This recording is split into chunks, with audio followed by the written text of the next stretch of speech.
dulunya waktu masih anak-anak tidak mampu berjalan. Sudah umur 7 tahun, ya kan, baru bisa berjalan. Nah, sifat berjalannya itu memang asalnya bisa berjalan, dan kita atau enggak asalnya.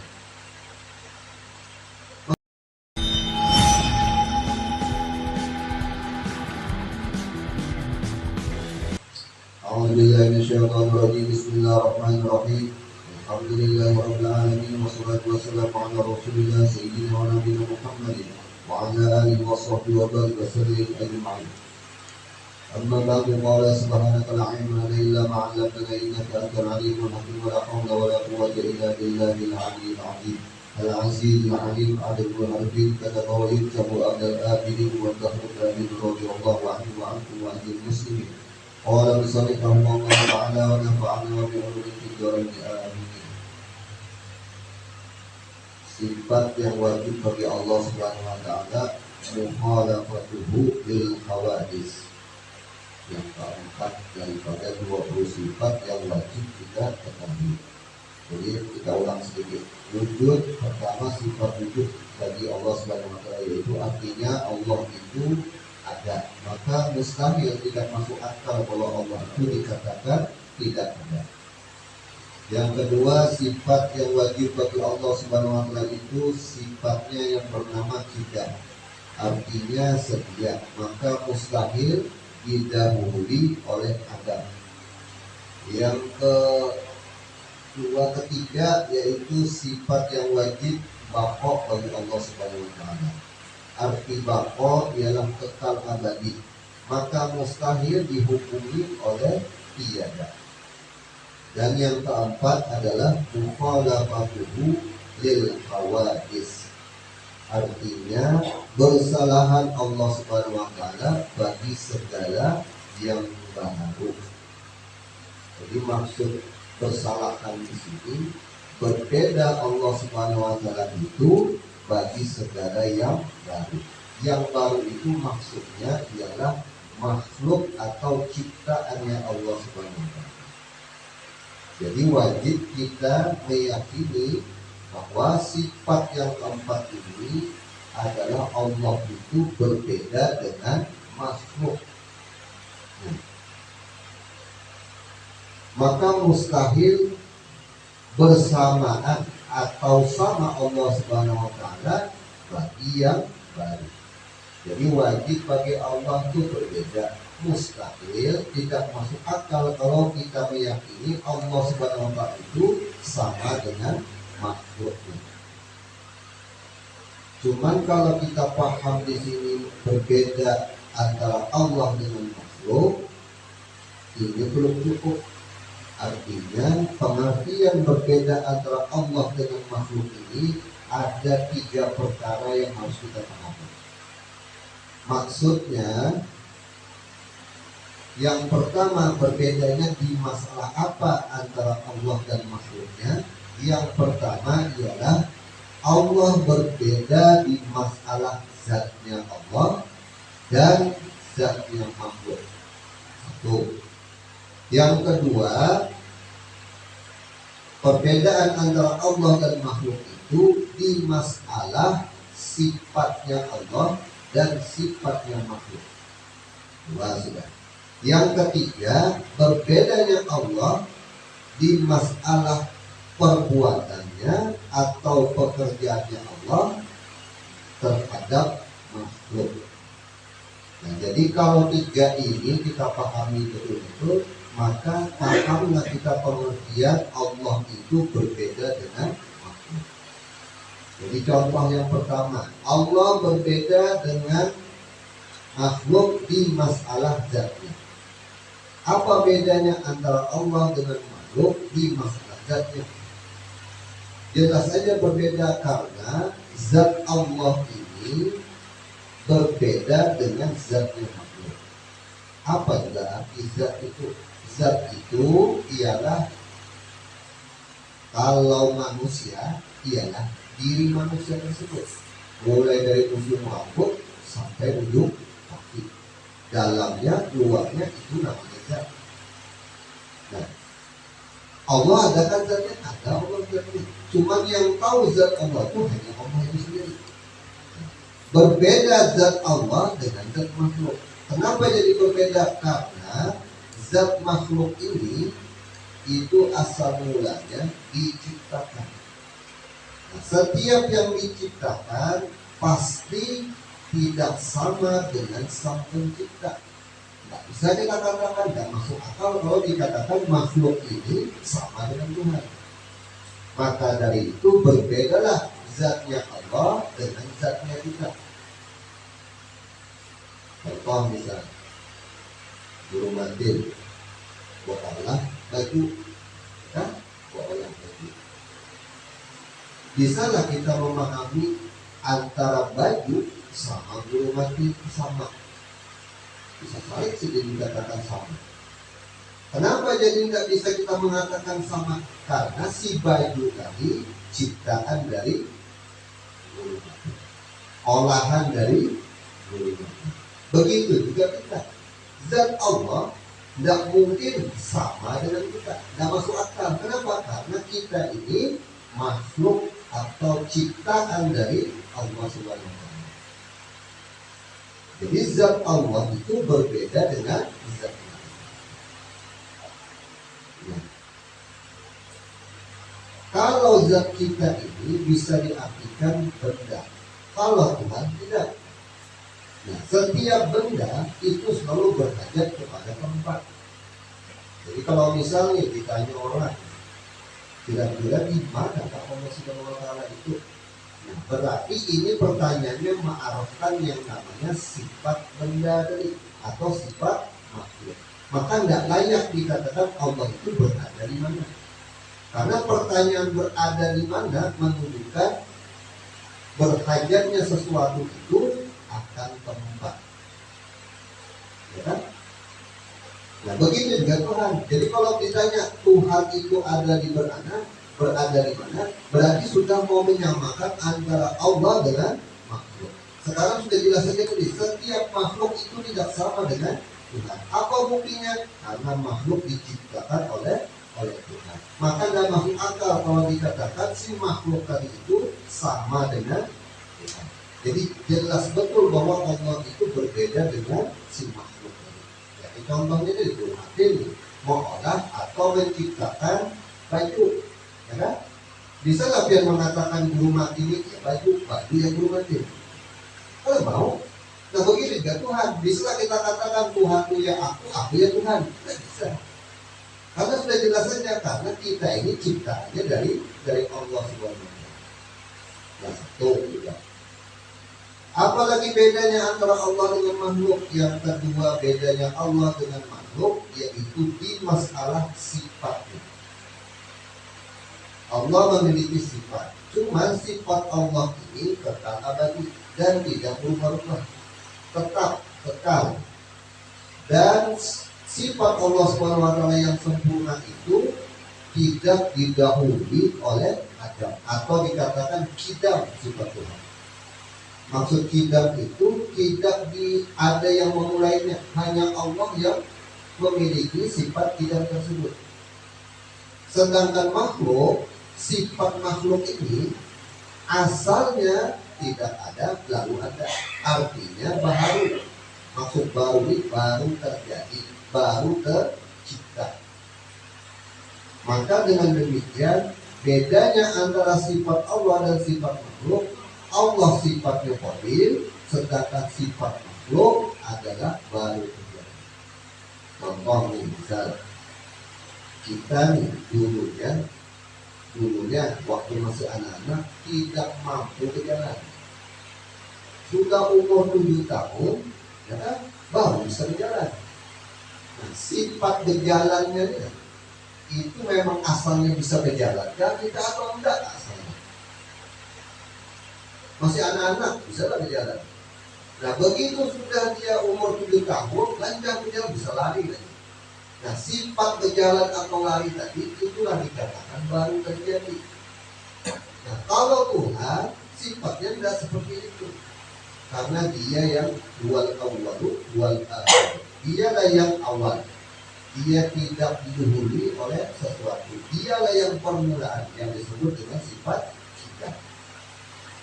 Nah ini beda lagi dengan kita. Kalau kita asalnya nggak bisa apa-apa, lalu bisa. Kan berarti ada asalnya, ya berarti asalnya nggak mampu, lalu mampu. Nah sifat mampu kita ini baru terjadi atau memang asalnya kita mampu?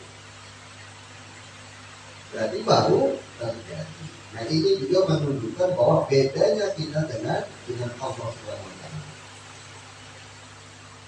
Dua sudah. Yang ketiga, Allah Subhanahu wa taala itu berbeda di masalah perbuatannya. Kita bisa berbuat, Allah pun bisa juga berbuat. Cuman bedanya kalau Allah Subhanahu wa taala apabila berbuat pasti terjadi. Dan Allah bila berbuat tidak ada bantuan dari apapun dan siapapun. Tuhan bila bekerjawi, bila bekerja. Kalau kita bila berbuat pasti minta bantuan dengan apapun dan siapapun. Artinya tidak bisa terjadi perbuatan kita, tidak bisa dipastikan hasil perbuatan. Kenapa? Karena setiap makhluk tidak punya daya upaya. Kalau Allah sifatnya dia bila berbuat pasti terjadi, yang disebut dengan taksir. Kalau makhluk la taksir, tidak memberi batas. Jadi misal kalau Allah berkehendak atau memperbuat sesuatu pasti terjadi. Kalau kita bisa bersuara nih, berbicara nih, pasti kita minta bantuan dengan mulut, minta bantuan dengan lidah kita, dengan tenggorokan kita dan yang lain-lainnya, menunjukkan bahwa kita selalu berhajat kepada sesuatu yang kita hajatkan. Andai kata nih terjadilah suara ini, sebenarnya itu tidak lain adalah bantuan dari Allah Subhanahu wa taala. Jadi bedanya antara kita dengan Tuhan di masalah perbuatan, kalau Allah berbuat pasti terjadi, sedangkan kita harus ada izin dari Allah Subhanahu wa taala. Bila tidak ada izin dari Tuhan, maka tidak terjadi apa yang kita perbuat. Nah, ini wajib kita yakini. Soalnya kalau tiga masalah ini dia tidak paham, tidak meyakini, maka kita banyak terjerumus di masalah pemahaman yang sesat. Contoh, ya ada orang kajian ilmu tentang masalah ketuhanan. Nah, kalau orang yang sudah paham bahwa Allah itu tidak sama dengan makhluk, berbeda dengan makhluk, andai kata dia kajian misalkan dia mengaji masalah tentang ketuhanan, lalu beranggapan bahwa Allah Subhanahu wa taala itu berada di dalam tubuhnya. Yang aslikan dipikir serasanya bahwa Allah itu berada di dalam tubuhnya. Nah, kalau orang yang paham tentang masalah mukhalafatul hawadits, mustahil Tuhan itu berada di dalam tubuh kita. Kenapa? Karena yang namanya berada di dalam tubuh kita berarti menunjukkan Allah itu menghajatkan yang namanya tempat. Sedangkan Tuhan itu tidak berhajat kepada tempat. Justru Allah lah yang menciptakan akan tempat. Jadi Allah itu ada sebelum adanya tempat. Tempat itu cocoknya disandarkannya kepada makhluk, bukan kepada Tuhan. Nah, lalu ada orang punya kajian nih, ilmu tentang masalah ketuhanan. Bilang gurunya, kalau hati bersih, pikirnya bagus, maka bertenggerlah Allah SWT itu di dalam tubuh kita. Ini sesat kajiannya. Berarti seakan-akan si Allah tadi itu ada di dalam tubuh kita. Nah, maka Tuhan tadi itu mukhalafatuhu lil hawadits. Maka pentinglah kita menyadari bahwa perbedaan antara Allah dan makhluk itu sangat jauh berbeda. Misalnya Allah berada di dalam tubuh. Kayak model rumah ini, orang baik itu, ya kan? yang sabarlah, di dalam baju ini ada burung mati, menerimalah burung mati. Kegilaan aja kita tuh ngomong itu. Atau di dalam baju ini serasa burung mati, bisa lah? Kan nggak bisa. Kenapa? Karena beda antara Allah dan makhluknya. Jadi hati-hati dalam memahami tentang Tuhan. Nah, maka dari itu dengan adanya kita meyakini mukhalafatul hawadis, maka terbantahkanlah pemahaman-pemahaman yang sesat-sesat tadi. Lalu misal lagi, yakni Muhammadiyah berpikir, timbul ada bayangan, ada suara yang menyatakan Allah, aku ni Allah. Nah, kalau orang yang belajar mukhalafatul hawadis, dia pasti langsung menolak. Tuhan tidak ada samanya dengan makhluk. Tuhan tidak bisa disumpah-sumpahkan. Itulah terbantahnya. Kenapa? Karena akalmu tidak menerima kalau ada Allah yang mau menyamakan dengan Tuhan. Pernah kejadian pada saat Syekh Abdul Qadir Al-Jilani itu mengamalkan yang namanya sholat malam. Jadi belum diuji dari syaitan. Pada saat itu Syekh Abdul Qadir Al-Jilani itu dia tadi ini langsung umum orangnya, bukan mimpi lagi, langsung yang menghadir orangnya, berupa cahaya. Lalu sampai ke suara memadamkan bahwa Syekh Abdul Qadir Al-Jilani cukup aja sudah engkau itu beramal. Bingung Syekh Abdul Qadir ini siapa dan Syekh Abdul Qadir ini. Sampai-sampai orang itu berucap, karena engkau ini sudah wasil kepada Allah Subhanahu wa Ta'ala, sudah sampai, sudah maksimal ibadahmu kepada Allah. Cahaya tadi itu suara seperti itu. Lalu si cahaya tadi itu mengatakan, akulah Tuhan yang telah menciptakan engkau, yang telah memerintahkan engkau untuk beribadah. Jadi begitu melihat si cahaya tadi, ketawa langsung sang peneliti, ambil beliau, sandal beliau, langsung dilemparkan di sandal itu ke cahaya tadi. Jadi jauh laknatullah, dasar iblis saja kepada dia.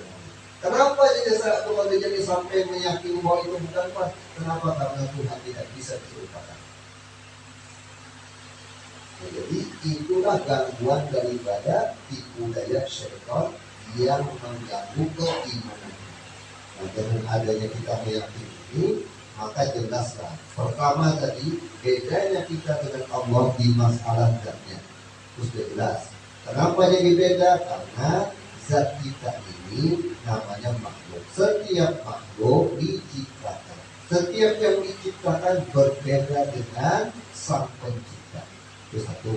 Yang kedua, Allah SWT berbeda di masalah sifatnya. Nah, sifat Allah itu idam, artinya dia yang awal. Sedangkan sifat kita baru terjadi. Artinya setiap yang baru terjadi berarti ada yang lebih duluan. Nah, yang lebih duluan inilah yang menciptakan sifat kita. Nah, ini pun beda juga dengan sifat kita dengan Allah. Yang ketiga, perbedaannya bahwa Allah Subhanahu wa Ta'ala berbuat, kita pun berbuat, cuma bedanya kita Allah berbuat itu pasti, artinya memberi bekas, pasti hasil. Sedangkan kita, perbuatan kita tidak memberi bekas atau tidak pasti hasil, kecuali atas izin dari Allah Subhanahu wa Ta'ala. Tidaknya mungkin yang harus diperhatikan yang tiga ini, yang dipahami betul, supaya kita tidak terpikir daripada beranggapan ada kesamaan kita dengan Allah Subhanahu wa Ta'ala. Itulah yang disebut dengan dalil akli. Nah, adapun dalil nakwinya di dalam Al-Quran, laisa kamitslihi syai'un. Artinya tiada seumpamanya Allah Subhanahu wa Ta'ala itu oleh sesuatu apapun. Maka hendaklah bagi setiap orang yang sudah beriman, sudah meyakini bahwa Allah Subhanahu wa Ta'ala itu tidak sama dengan makhluk, Mustahil Allah sama dengan makhluk. Banyak-banyaklah membaca tasbih. Nah, jadi tasbih itu artinya kan kalau terjemahannya Maha Suci Allah. Allah itu sudah suci aja. Cuman maksudnya kalau ada perasaan kita beranggapan ada Tuhan ini sama dengan makhluk, makanya kita disuruh membaca tasbih. Maksudnya tasbih tadi meniadakan persamaan di masalah zatnya, di masalah sifatnya, di masalah perbuatannya. Jadi memang betul Engkau ya Allah tidak ada sesamaannya terhadap makhluk. Itu maksud orang membaca tasbih. Membaca waktu ruku, waktu sujud tasbih. Kalau dibaca tuh habis sembahyang subhanallah. Nah, itu maksudnya menafikan bahwa jangan sampai kita beranggapan antara kita atau antara makhluk dengan Allah itu ada kesamaan. Itu yang harus kita kuatkan di hati. Maka bila mana orang ini suka membaca tasbih, nanti Allah berikan kekuatan kepada orang tersebut. Diberi kekuatan. Jadi kekuatan ini secara umum Tuhan memberi. Kuat imannya, kuat pegangannya terhadap Allah, kuat dalam beramal, kuat dalam suka bersedekah, kuat dalam beribadah. Itu diberi kekuatan. Gara-gara orang tadi hobinya membaca tasbih. Jadi membaca tasbih isinya ialah meniadakan persamaannya di masalah Allah, sifat Allah dan afalnya Allah dengan makhluk. Jadi banyak-banyak membaca tasbih. Tidak bisa lama-lama, kalau lama-lama kita jadi sedikit aja. Insya Allah selanjutnya sifat Qiyamul Ta'ala. Mudah-mudahan dengan berkat kita membaca maulid, Allah Subhanahu wa Ta'ala menolong kita, makin kuat imannya kita, makin paham kita tentang sifat-sifatnya Allah yang wajib bagi Allah Subhanahu wa Ta'ala, dan mengamalkan apa-apa yang diberikan oleh guru-guru kita. Amin. Al-Fatihah. Bismillahirrahmanirrahim.